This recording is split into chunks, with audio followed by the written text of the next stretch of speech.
प्यारे देशवासियों, नमस्कार। 74वें गणतंत्र दिवस की पूर्व संध्या पर देश और विदेश में रहने वाले आप सभी भारत के लोगों को मैं हार्दिक बधाई देती हूँ। संविधान के लागू होने के दिन से लेकर आज तक हमारी यात्रा अद्भुत रही है और इससे कई अन्य देशों को प्रेरणा मिली है। प्रत्येक नागरिक को भारत की गौरव गाथा पर गर्व का अनुभव होता है। जब हम गणतंत्र दिवस मनाते हैं तो अब एक राष्ट्र के रूप में हमने मिलजुल कर जो उपलब्धियां प्राप्त की है उनका हम उत्सव मनाते हैं। भारत विश्व की सबसे पुरानी जीवंत सभ्यताओं में से एक है। भारत को लोकतंत्र की जननी कहा जाता है, फिर भी हमारा आधुनिक गणतंत्र युवा है। स्वतंत्रता के प्रारंभिक वर्षों में हमें अनगिनत चुनौतियों और प्रतिकूल परिस्थितियों का सामना करना पड़ा। लंबे विदेशी शासन के अनेक बुरे परिणामों में से दो कुप्रभाव थे, भयंकर गरीबी और निरक्षरता। फिर भी भारत अविचलित रहा। आशा और विश्वास के साथ हमने मानव जाति के इतिहास में एक अनूठा प्रयोग शुरू किया। इतनी बड़ी संख्या में इतनी विविधताओं से भरा जनसमुदाय एक लोकतंत्र के रूप में एकजुट नहीं हुआ था। ऐसा हमने इस विश्वास के साथ किया कि हम सब एक ही हैं और हम सभी भारतीय हैं। इतने सारे पंथों और इतनी सारी भाषाओं ने हमें विभाजित नहीं किया है, बल्कि हमें जोड़ा है। इसलिए हम एक लोकतांत्रिक गणतंत्र के रूप में सफल हुए हैं। यही भारत का सार तत्व है। ये सार तत्व संविधान के केंद्र में रहा है और समय की कसौटी पर खरा उतरा है। स्वतंत्रता संग्राम के आदर्शों के अनुरूप हमारा गणतंत्र को आधार देने वाला संविधान बना। महात्मा गांधी के नेतृत्व में राष्ट्रीय आंदोलन का उद्देश्य स्वतंत्रता प्राप्त करना भी था और भारतीय आदर्शों को फिर से स्थापित करना भी था। उन दशकों के संघर्ष और बलिदान ने हमें न केवल विदेशी शासन से बल्कि थोपे गए मूल्यों और संकीर्ण विश्व दृष्टिकोण से भी आज़ादी दिलाने में मदद की।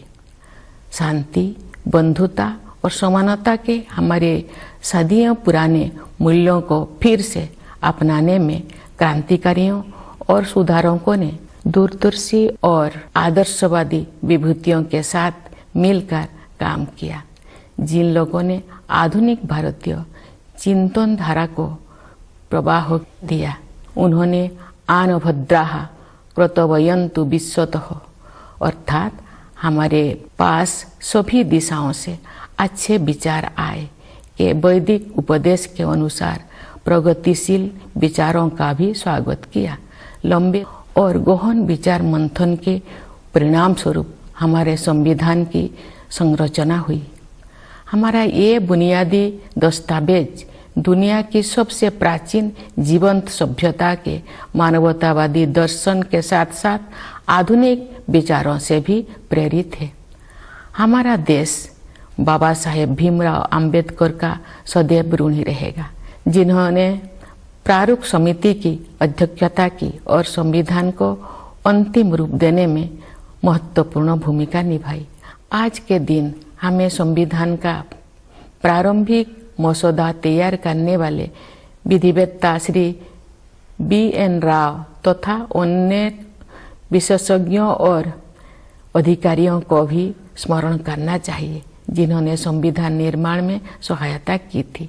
हमें इस बात का गर्व है कि उस संविधान सभा के सदस्यों ने भारत के सभी क्षेत्रों और समुदायों का प्रतिनिधित्व किया। संविधान निर्माण में सभा की 15 महिला सदस्यों ने भी योगदान दिया। संविधान में निहित आदर्शों ने निरंतर हमारे गणतंत्र को राह दिखाई है। इस अवधि के दौरान भारत एक गरीब और निरक्षर राष्ट्र की स्थिति से आगे बढ़ते हुए विश्व मंच पर एक आत्मविश्वास से भरे राष्ट्र का स्थान ले चुका है। संविधान निर्माताओं की सामूहिक बुद्धिमत्ता से मिली मार्गदर्शन की बिना प्रगति संभव नहीं थी। बाबा साहेब आम्बेडकर और अन्य विभूतियों ने हमें एक मानचित्र तथा एक नैतिक आधार प्रदान किया। उस राह पर चलने की जिम्मेदारी हम सब की है। हम काफी हद तक उनकी उम्मीदों पर खरे उतरे भी हैं, लेकिन हम ये महसूस करते हैं कि गांधी जी के सर्वोदय की आदर्शों को प्राप्त करना अर्थात सभी का उत्थान किया जाना अभी बाकी है। फिर भी हमने सभी क्षेत्रों में उत्साहजनक प्रगति हासिल की है। प्यारे देशवासियों, सर्वोदय के हमारे मिशन में आर्थिक मंच पर हुई प्रगति सबसे अधिक उत्साहजनक रही है। पिछले साल भारत दुनिया की 5वीं सबसे बड़ी अर्थव्यवस्था बन गया। ये उल्लेख करना जरूरी है कि ये उपलब्धि आर्थिक अनिश्चितता से भरी वैश्विक पृष्ठभूमि में प्राप्त की गई है। वैश्विक महामारी चौथे वर्ष में प्रवेश कर चुकी है और दुनिया के अधिकांश हिस्सों में आर्थिक विकास पर इसका प्रभाव पड़ रहा है। शुरुआती दौर में कोविड-19 से भारत की अर्थव्यवस्था को भी काफी क्षति पहुंची। फिर भी सक्षम नेतृत्व और प्रभावी संघर्षशीलता के बल पर हम शीघ्र ही मंदी से बाहर आ गए और अपनी विकास यात्रा को फिर से शुरू किया। अर्थव्यवस्था के अधिकांश क्षेत्र अब महामारी के प्रभाव से बाहर आ गया है। भारत सबसे तेजी से बढ़ते हुए बड़ी अर्थव्यवस्था में से एक है और सरकार द्वारा समय पर किए गए सक्रिय प्रयासों द्वारा ही संभव हो पाया है। इस संदर्भ में आत्मनिर्भर भारत अभियान के प्रति जन सामान्यों के बीच विशेष उत्साह देखा जा रहा है। इसके अलावा विभिन्न क्षेत्रों के लिए विशेष प्रोत्साहन योजनाएं भी लागू की गई है। ये बड़े ही संतोष के विषय है कि जो लोग हाशिए पर रह गए थे उनका भी योजनाओं और कार्यक्रम में समावेश किया गया है तथा कठिनाई में उनकी मदद की गई है। मार्च 2020 में घोषित प्रधानमंत्री गरीब कल्याण अन्न योजना पर अमल करते हुए सरकार ने उस समय गरीब परिवारों के लिए खाद्य सुरक्षा सुनिश्चित की जब हमारे देशवासी कोविड-19 की महामारी के कारण अकस्मात उत्पन्न हुए आर्थिक व्यवधान का सामना कर रहे थे। इस सहायता की वजह से किसी को भी खाली पेट नहीं सोना पड़ा। गरीब परिवारों के हित को सर्वोपरि रखते हुए इस योजना की अवधि को बार बार बढ़ाया गया तथा लगभग 81 करोड़ देशवासी लाभान्वित होते रहे।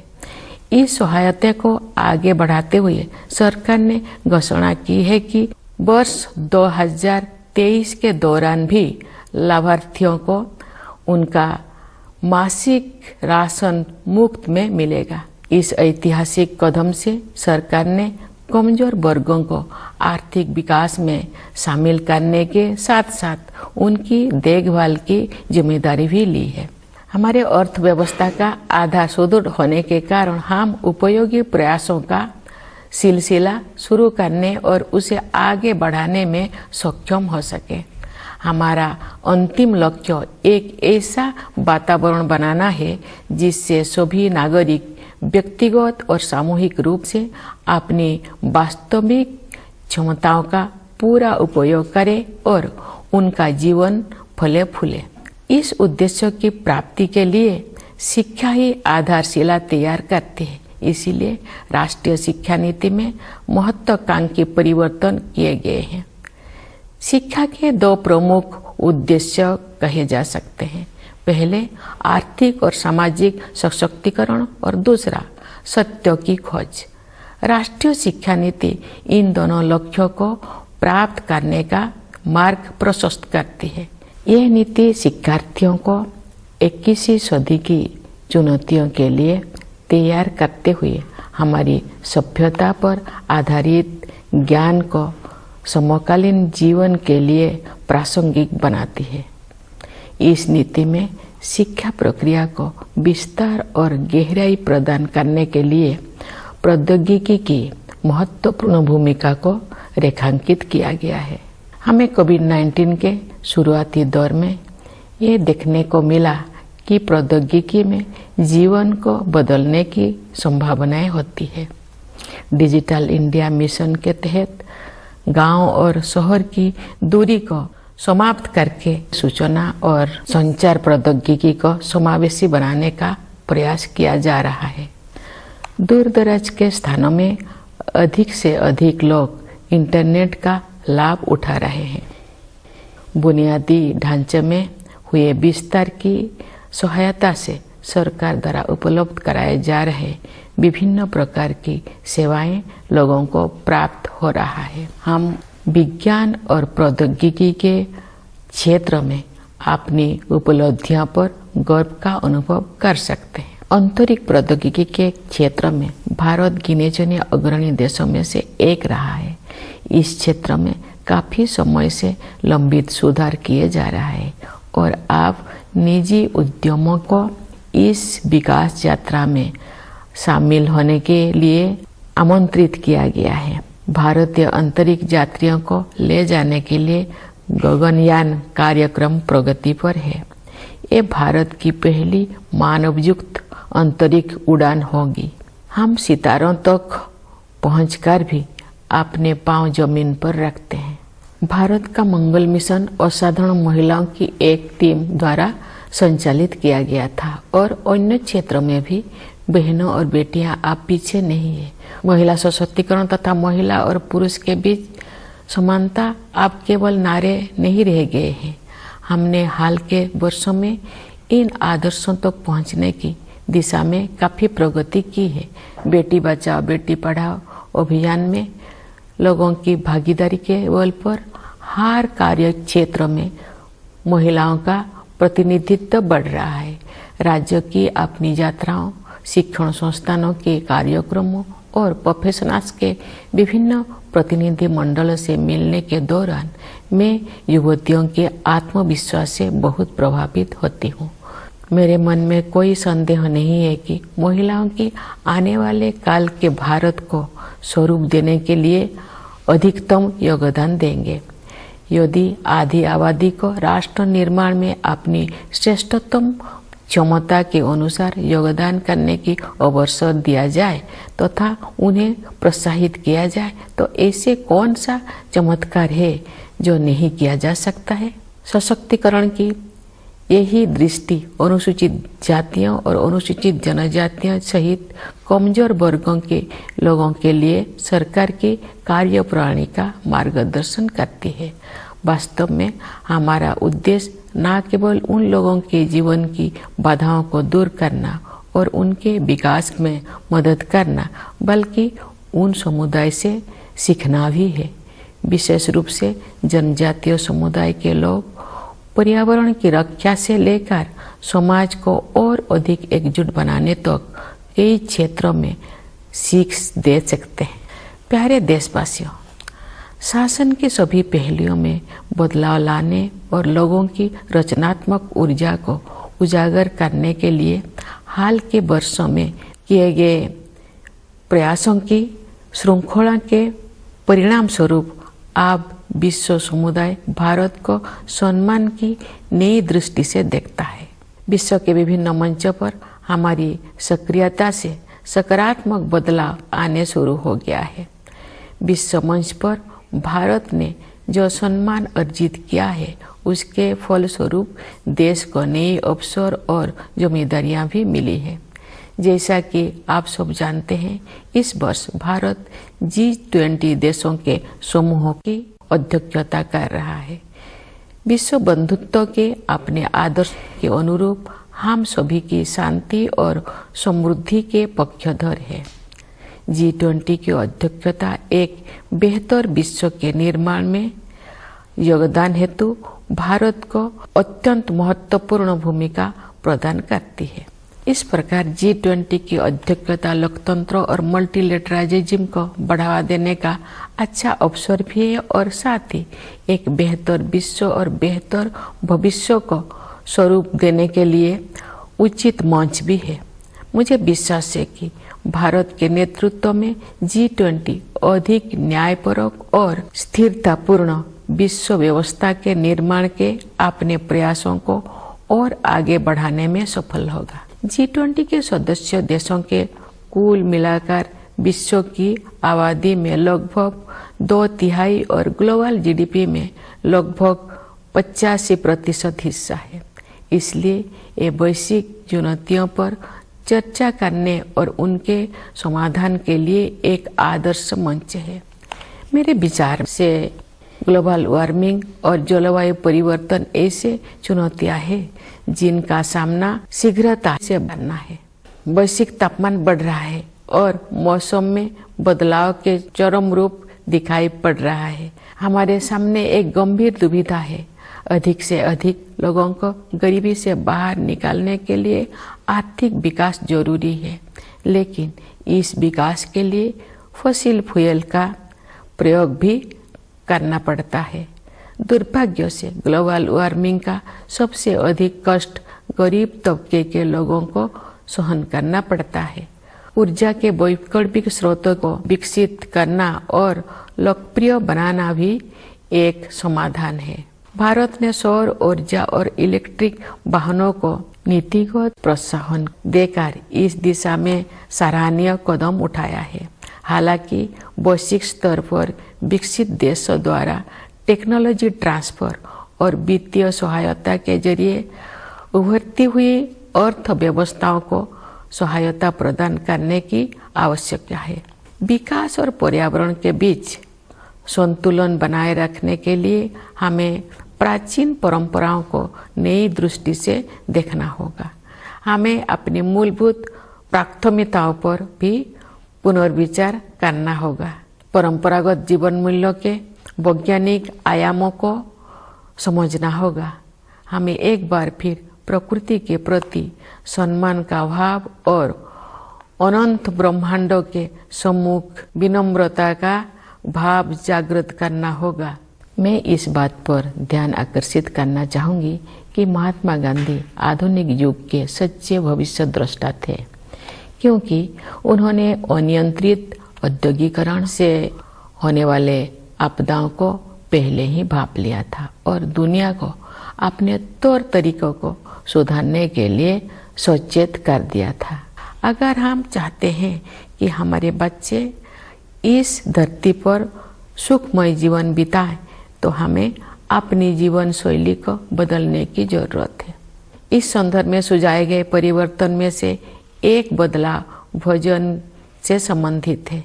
मुझे ये जानकर प्रसन्नता हुई है कि संयुक्त राष्ट्र ने भारत के सुझाव को स्वीकार किया है और वर्ष 2023 को the international year of millets घोषित किया है। बाजरा जैसे मोटे अनाज हमारे आहार के मुख्य तत्व हुआ करते थे। समाज के सभी वर्ग उन्हें फिर से पसंद करने लगे हैं। ऐसे अनाज पर्यावरण के अनुकूल है, क्योंकि उनकी उपज कम पानी में ही हो जाता है। ये अनाज उच्च स्तर का पोषण भी प्रदान करते हैं।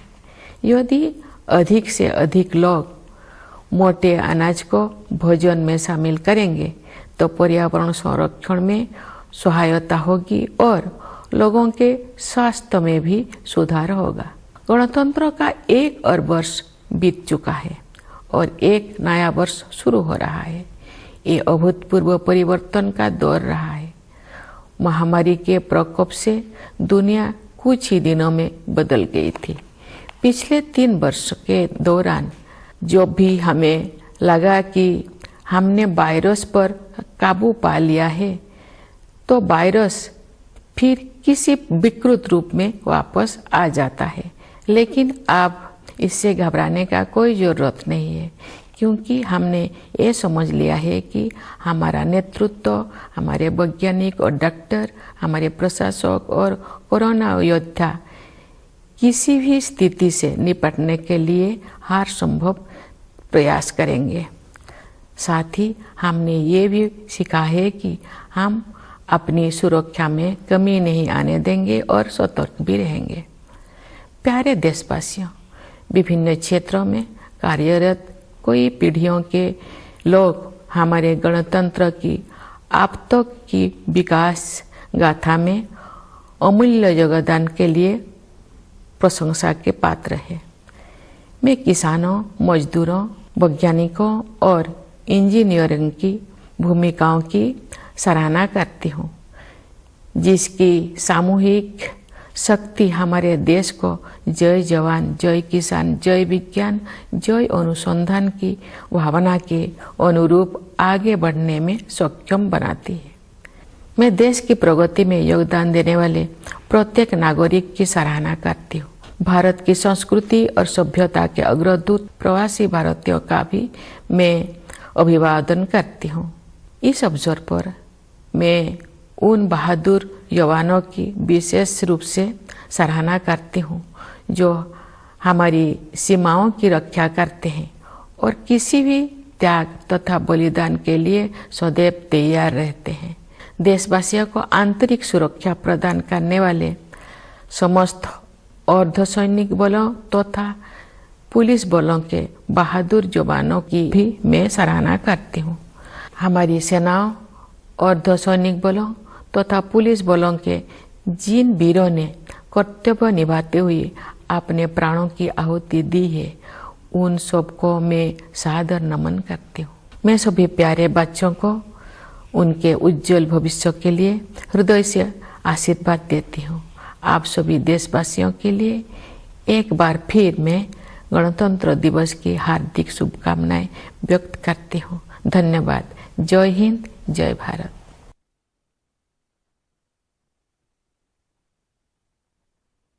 Dear fellow citizens, Namaskar. On the eve of the 74th Republic Day, I extend my heartiest greetings to every Indian at home and abroad. From the day the Constitution came into effect to the present day, it has been an amazing journey that has inspired many other nations. Every citizen has reason to be proud of the Indian story. When we celebrate the Republic Day, we celebrate what we have achieved together as a nation. India is of course home to one of the oldest living civilizations. India is called the mother of democracy. As a modern republic, however, we are young.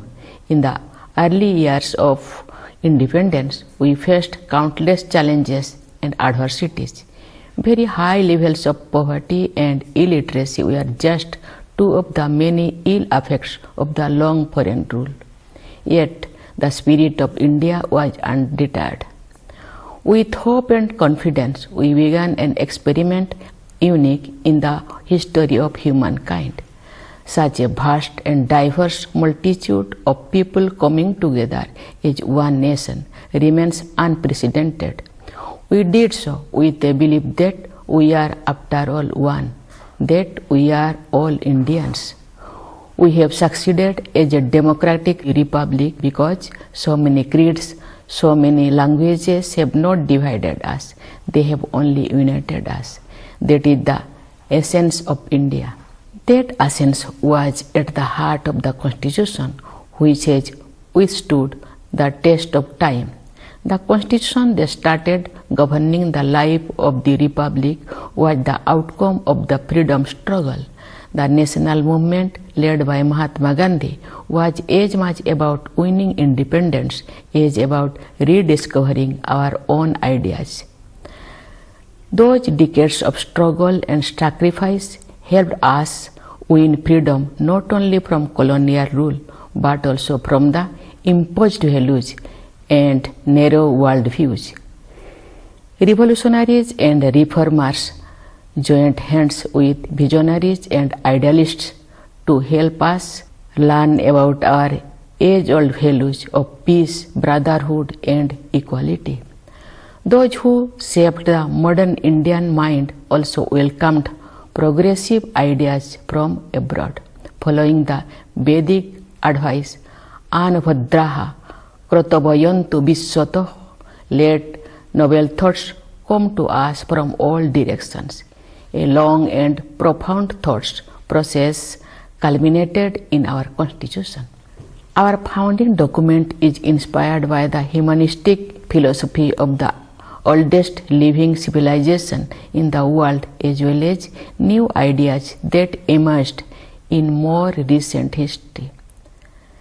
The nation will always remain grateful to Dr. B.R. Ambedkar, who headed the drafting committee of the Constitution and thus had a critical part in giving it the final shape. On this day, we should also remember the role of jurist B.N. Rao, who had prepared the initial draft, and other experts and officers who helped in making of the Constitution. We are proud of the fact that the members of that assembly represented all regions and communities of India, and that they included 15 women too. Their vision as enshrined in the Constitution has been continuously guiding our republic. During this period, India has been transformed from largely poor and illiterate nation into a confident nation marching on the world stage. This would not have been possible but for the collective wisdom of the Constitution makers guiding our path. While Babasaheb Ambedkar and others gave us a map and a moral framework, the task of walking that path remains our responsibility.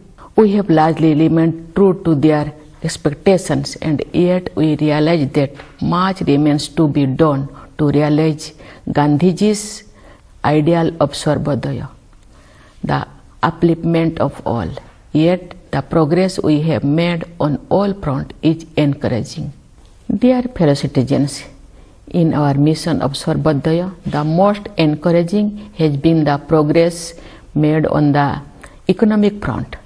Last year, India became the 5th largest economy in the world. It needs to be underlined that this achievement comes against the backdrop of high economic uncertainties around the world. The pandemic has entered the 4th year, affecting economic growth in most parts of the world. In its initial phase, COVID-19 also hurt India's economy badly. Yet, guided by our able leadership and driven by our resilience, we soon came out of the downturn and resumed the growth saga. Most sectors of the economy have shaken off the pandemic effect. India has been among the fastest growing major economies. This has been made possible by timely and proactive interventions from the government. The Atmanirbhar Bharat initiative in particular has evoked great response among people at large. There have also been sector-specific incentive schemes. It is a matter of great satisfaction that those on the margins have also been included in the schemes and programs, and they have been helped in tiding over difficulties. By implementing the Pradhan Mantri Garib Kalyan Anna Yojana announced in March 2020, the government ensured food security for poor families at a time when the country was facing economic disruption in the wake of unprecedented outbreak of COVID-19. Because of this help, no one had to go hungry. Keeping the welfare of poor families paramount, the duration of this scheme was extended successively, benefiting about 81 crore fellow citizens.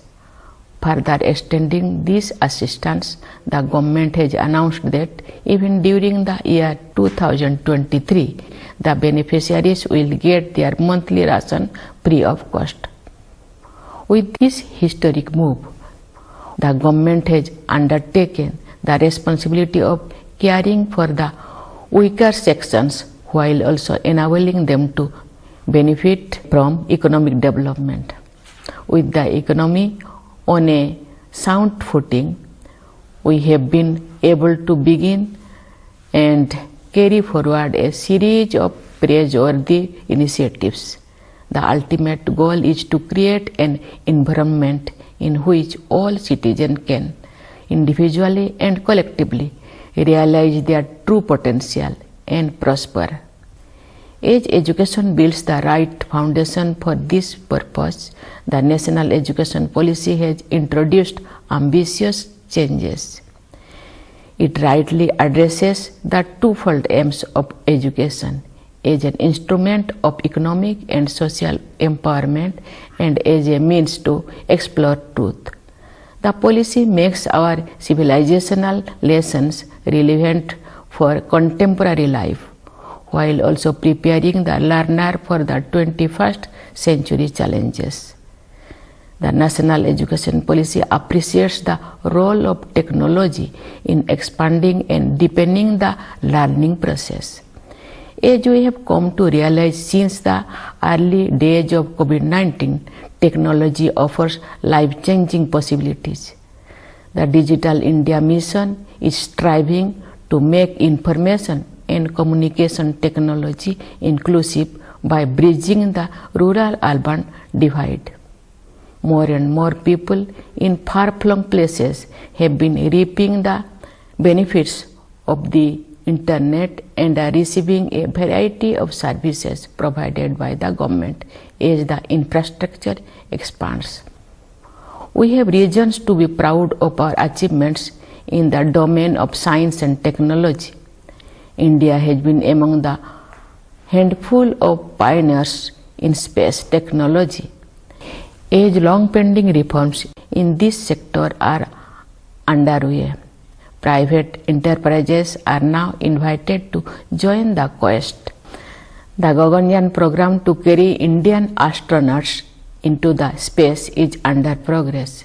This will be India's maiden human space flight.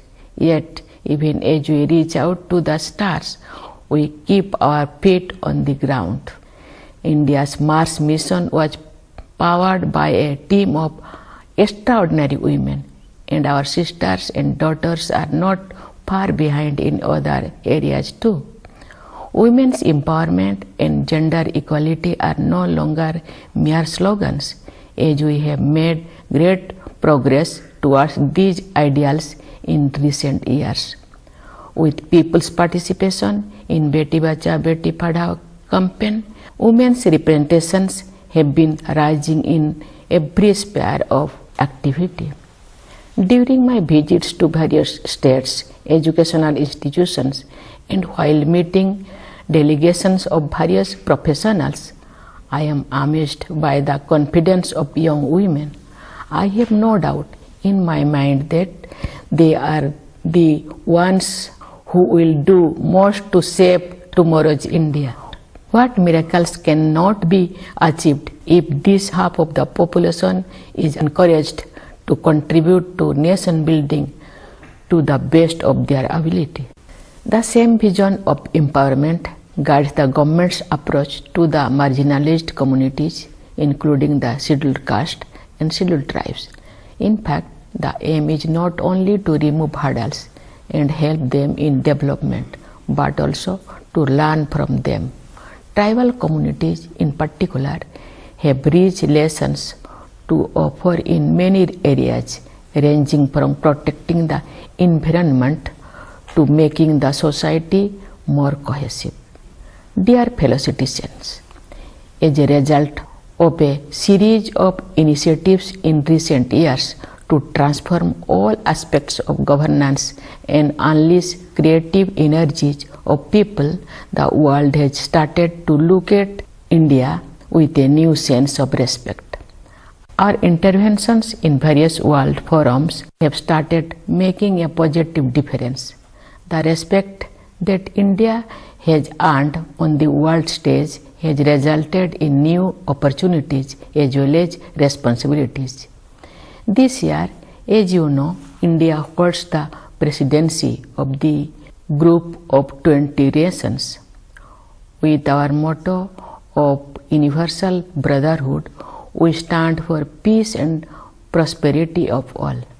Thus, the G20 presidency is an opportunity to promote democracy and multilateralism and the right forum for shaping a better world and a better future. Under India's leadership, I am sure G20 will be able to further enhance its efforts to build a more equitable and sustainable world order. As G20 represents about 2/3 of the world population and around 85% of global GDP, it is an ideal forum to discuss and find solutions for global challenges. To my mind, global warming and climate change are the most pressing among them. Global temperatures are rising and incidents of extreme weather are increasing. We are faced with the dilemma to lift more and more people out of poverty. We need economic growth, but that growth also comes from fossil fuel. Unfortunately, the poor bear the brunt of global warming more than others. Developing and popularizing alternative sources of energy is one of the solutions. India has taken a commendable lead in the direction by giving a policy push to solar energy and electric vehicles. At the global level, however, emerging economies need a helping hand from advanced nations in the form of technology transfer and financial support. To maintain the balance between development and environment, we have to look at the ancient traditions with a new perspective. We need to reconsider our basic priorities. The scientific aspects of traditional life values have to be understood. We must once again rekindle that respect for nature and humility before the vast universe.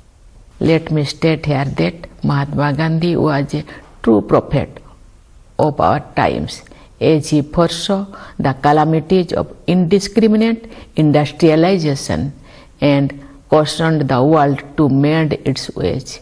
We need to modify our lifestyle if we want our children to live happily on this fragile planet. One of the changes suggested pertains to food. I am happy to note that the United Nations accepted suggestion from India and declared 2023 as the International Year of Millets.